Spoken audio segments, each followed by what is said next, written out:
Hujambo na karibu sana mtazamaji wa Zone Media, tujuzane yote yanayojiri katika anga za kimataifa. Hapa naelekea moja kwa moja huko nchini Iran. Sasa leo hii ni siku ya maadhimisho ya Quds Day, ambapo maelfu ya Wairani wameandamana na wamejitokeza mitaani katika miji mbalimbali kuadhimisha International Quds Day, siku maalum inayoadhimishwa kila mwaka kwa lengo la kuonyesha mshikamano na watu wa Palestina na kupinga utawala wa Yerusalemu unaoshikiliwa na Israel. Maandamano makubwa yalifanyika katika mji mkuu Tehran, ambapo maelfu ya watu walikusanyika wakipeperusha bendera za Palestina na mabango yenye ujumbe wa kuunga mkono harakati za ukombozi wa Palestina. Maandamano kama hayo pia yalifanyika katika miji mingine mikubwa nchini humo, huku viongozi wa serikali, wanazuoni wa dini pamoja na wananchi wa kawaida wakishiriki kwa wingi katika siku hiyo muhimu ya hii leo. International Quds Day ilianzishwa mwaka 1979 na kiongozi wa mapinduzi ya Kiislamu wa Iran, Ruhollah Khomeini, ambaye alitangaza kuwa Ijumaa ya mwisho wa mwezi mtukufu wa Ramadhan iwe siku ya kitaifa ya kuonyesha mshikamano na Wapalestina na kupinga kile Irani inachokiita ukaliaji wa ardhi za Wapalestina.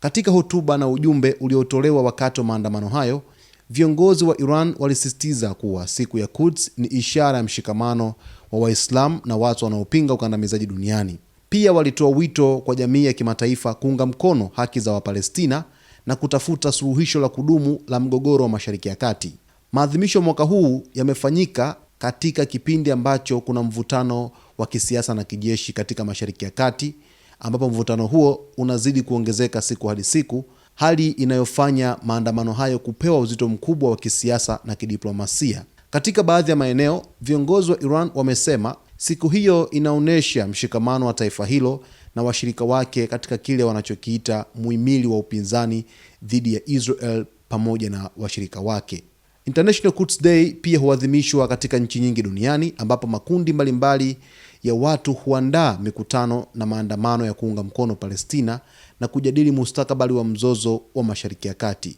Katika siku hii ya leo adhimu kabisa pale nchini Iran, kwenye maadhimisho ya International Quds Day, alionekana Ali Rarijan, katibu wa Baraza la Usalama wa Iran, lakini alionekana Rais Masoud Pezeshkian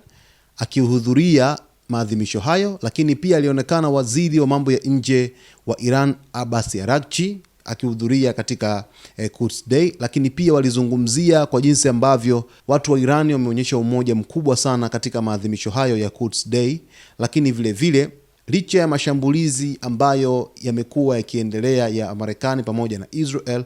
lakini bado wananchi wa Irani wamekuwa wakionyesha mshikamano wa hali ya juu kwa ajili ya kuweza kuwaunga mkono raia wa Palestina na kueleza ni kwa jinsi gani ambavyo Quds Day imekwenda vizuri kabisa bila kuwepo na kizuizi chochote, licha ya kuwa mashambulizi ya Israel pamoja na Marekani yakizidi kuendelea nchini Iran. Lakini vile vile jaji mkuu wa Iran Mohsen Ejei pia naye alikuwepo katika siku adhimu ya Quds Day, ambapo pia alipata nafasi ya kuweza kuzungumza na waandishi wa habari na kueleza kile ambacho kinajiri katika taifa hilo la Iran kwa hivi sasa. Lakini vile vile viongozi mbalimbali wameonekana wakipambania taifa lao,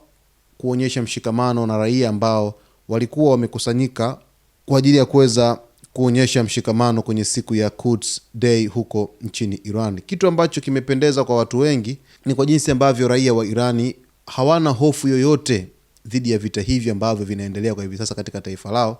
huku wakizidi kuonyesha mshikamano wa hali ya juu na kueleza wazi kwamba wako pamoja na watu wote ambao wako pamoja kama taifa kuweza kuhakikisha kwamba